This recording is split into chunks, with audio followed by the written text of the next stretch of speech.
atención.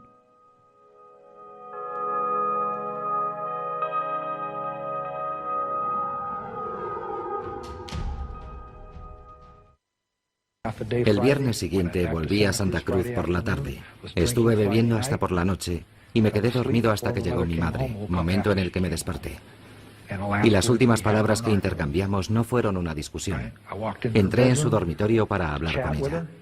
No quiero que se interprete esto como un intento por mi parte de buscar una excusa que justifique su muerte. Lo que quiero decir es que esperaba que ella pudiese decirme algo y acabar con toda aquella mierda. El niño que había dentro de mí tan solo deseaba escuchar aquellas palabras y dejarlo todo. Recuerdo que ella estaba leyendo un libro. Lo soltó bruscamente sobre su regazo y me dijo: «Dios santo, no pensarás quedarte ahí hablando toda la noche». Era una de sus frases favoritas cuando yo llegaba tarde con ganas de hablar. Normalmente en circunstancias parecidas yo hubiese dado media vuelta, le hubiese dicho no y me habría marchado. Ella habría sido consciente de que había herido mis sentimientos y al día siguiente nos habríamos hablado otra vez, pero yo sabía que no íbamos a volver a hablar. Regresé a mi cuarto y me eché en la cama sabiendo que no iba a dormir. Permanecí tumbado unas 3 o 4 horas, hasta eso de las 4 o 5 de la mañana. Pasadas las 5, volví empuñando un martillo y le aplasté el cráneo. Y luego la degollé.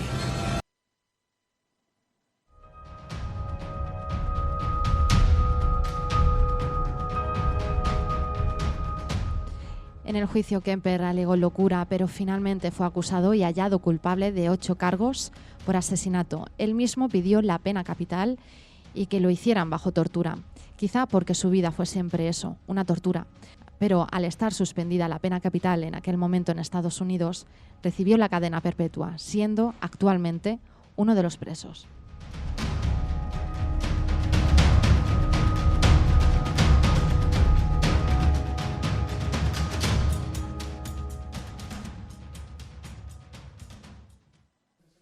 Crímenes de la historia.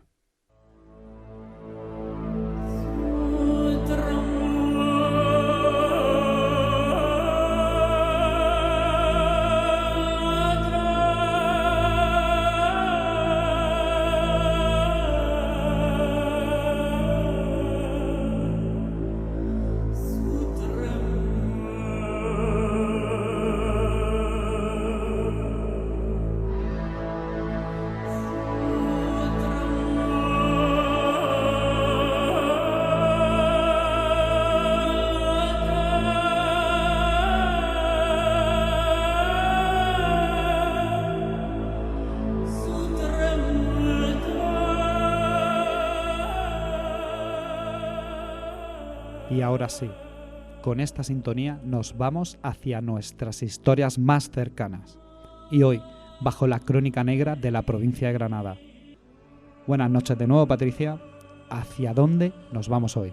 Esta noche, José, en nuestros sucesos nacionales desgranamos sin ir más lejos el misterioso crimen de Piñer, uno de los más recónditos y difíciles de procesar en la provincia de Granada, y que data del año 1957.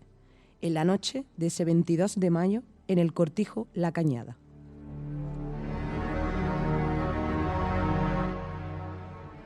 Tan complicado de resolver, como decía hace unos instantes José, que el detective encargado del caso, Miguel de Guisado Ladrón de Guevara, necesitó la colaboración de los inspectores de la Brigada de Investigación Criminal de Madrid para poder resolverlo. ¿Y eso por qué? ¿Qué le hizo diferente a otros crímenes que aquí también hemos analizado? Pues te pongo un antecedente, José, porque ya de por sí fue bastante mediático para la época en la que estamos hablando. La noche del suceso, 2 personas entraron en la vivienda con la cara cubierta con pañuelos doblados en pico, encañonaron al dueño e intentaron llevárselo. Sus gritos sobresaltaron a la esposa, que lejos de amedrentarse, se enfrentó a los asaltantes. Uno de ellos, según la crónica del periódico Ideal, se asustó y disparó a la mujer, que cayó muerta con la frente destrozada.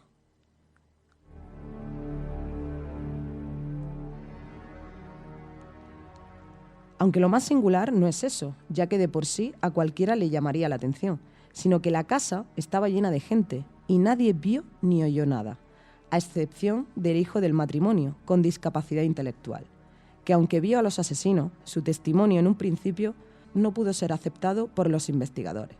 Es decir, Había una asistenta que al parecer era sorda, porque no escuchó nada. Un albañil que por lo visto tampoco oyó nada por su profundo sueño. El hijo al que nadie hizo caso y el marido de la víctima, Emilio Martín Jerez, que dio unas explicaciones poco convincentes a la policía, logrando entre todos un escenario un tanto peculiar y que no facilitó la resolución de la muerte de Matilda Huertas, esposa del citado, que ante sus declaraciones pasó a ser el principal sospechoso.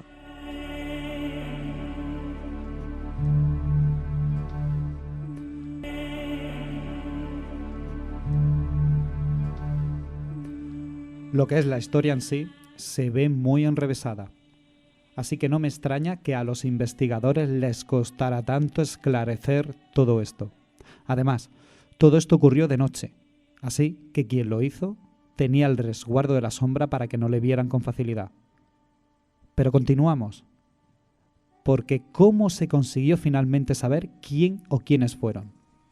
Pues bien, el crimen se resolvió de hecho la noche del 6 de noviembre de ese mismo año, con la detención de Epifanio Castillo Escalona y Francisco Pinel Molina, ambos localidad cercana de Cogollos Vega, como los autores del asesinato. Pero ¿quiénes eran verdaderamente los autores de este crimen? Epifanio Castillo Escalona, de la familia de los Castillicos, era hermano de varios guerrilleros que habían pertenecido a la partida de Olla Fría. Pinel, sin embargo, había trabajado como peón en la casa que asaltaron. De ahí, José, que cuando perpetraron el asalto conocieran bien la hacienda, que abandonaron sin ninguna dificultad en plena noche. La pista principal fue la aparición, junto a un árbol cercano a la casa, de un billete de tren y trozos de papel de una carta destruida, que una vez pegados con papel celofán, desvelaron el nombre de uno de los acusados. Dos inexpertos malhechores, sin embargo, se asustaron en presencia de su propia víctima. Y es que algo que me gustaría destacar, José, fue, según fuentes, el plan inicial, que fue únicamente preconcebido para secuestrar al dueño de la finca y pedir un rescate por él. Lo que no se esperaba fue la valiente actuación de Matilde Huertas, que quiso salvar la vida de su propio marido, y así lo hizo, aunque con un desenlace muy desafortunado. Finalmente, ¿cómo quedó todo resuelto? Tras un interrogatorio exhaustivo, según la policía, se confesaba el crimen.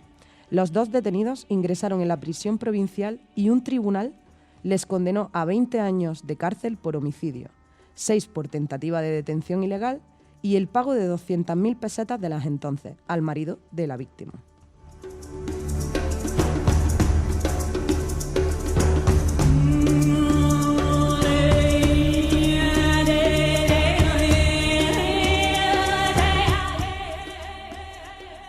Y como ya va siendo habitual en Crímenes de la Historia, nos gusta abrir mesa de debate, a la que se une de nuevo Miriam Rivero. Porque, a ver, este crimen es un crimen muy especial. Una asistenta que al parecer es sorda y que no escuchó nada. Un albañil que no vio nada. Un hijo al que nadie creyó. Esto parece un crimen totalmente sacado del universo de Agatha Christie. Bueno, pues en mi caso que os he estado escuchando, pues sí comentar, ¿no? Que es, bueno, muchas veces cuando analizamos otros crímenes sorprenden, nos impactan, pues esa resolución, esa historia trágica que conlleva detrás. En este caso simplemente, pues básicamente es ese egoísmo, el querer robar, el querer secuestrar, esa mente fría de cómo se urde ese plan, pero que finalmente pues la torpeza para que se haya llegado a ese final, ¿no? Para Matilda Huertas, en este caso del que estamos analizando concretamente. Quiero robar, me pongo nervioso y finalmente pues de esos nervios le pego un tiro a una mujer que tan solo se estaba defendiendo. El caso es que, Miriam, como estabas diciendo, es un caso digno de especulación porque parece un caso del juego Cluedo de Agatha Christie, como renombraba antes José, ¿no? Hay muchos interrogantes todavía en el aire, una criada que no oyó nada, que es medio sorda, un albañil que estaba muy dormido y tampoco oyó nada. Es muy extraño que peguen un tiro en la casa donde duermes y vives y no te enteres de nada, ¿no? Pero bueno, a mí me gustaría destacar en uno de los comentarios de gente que sabe de este tema y que lo ha vivido, o que lo ha escuchado o ha trabajado en antecedentes con este caso, que aún quedan ciertas interrogantes en ese asesinato, dado que la principal víctima, que es Matilde, la dispararon por lo visto, desde un piso por encima de la casa, por lo cual quedó muerta en ese descansillo de una escalera. Así que no quedan esclarecidos las causas o las explicaciones de los dos acusados que finalmente Bueno, es que, cogieron. de hecho, estabais comentando en un principio que costó mucho, justamente al inicio de este caso, ¿no? Costó mucho realizar esa investigación, que había muchas cosas en el aire, que se llegó a pedir la intervención también de investigadores de Madrid. O sea, Exacto. y aún así queda. Sí, el otro interrogante, bueno, la otra causa que han querido mostrar era como que Emilio tenía algo que ver con los dos asaltantes, pero no se sabe, no se esclareció. Lo que está claro es que hay una víctima que posiblemente sea fortuita, pero tenemos que recalcar el motivo de esta víctima fortuita, porque fue una mujer que salió a la defensa de su marido y que realmente fue la que cayó acribillada por este suceso. Bueno, a mí lo que me sorprende mucho también ya no solo es esa fortaleza, ¿no? De esa endereza de Matilde al intentar salvar la vida de su marido. Eso me sorprende, por supuesto, porque hay que ponerse en esa situación y el cómo reaccionaríamos cada uno, ¿no? Pero sí me sorprende especialmente que nadie escuche nada. O sea, estás escuchando voces, porque al fin y al cabo se alza la voz en ese caso, ¿no? Escuchas voces, escuchas movimientos de muebles porque es normal, están intentando secuestrar al dueño de esa finca y, sin embargo, dos de las personas que están viviendo, o sea, que son parte de esa asistencia del hogar, no se enteran de nada. O sea, es muy extraño. Claro, una persona, bueno, todavía puede colar, pero las dos...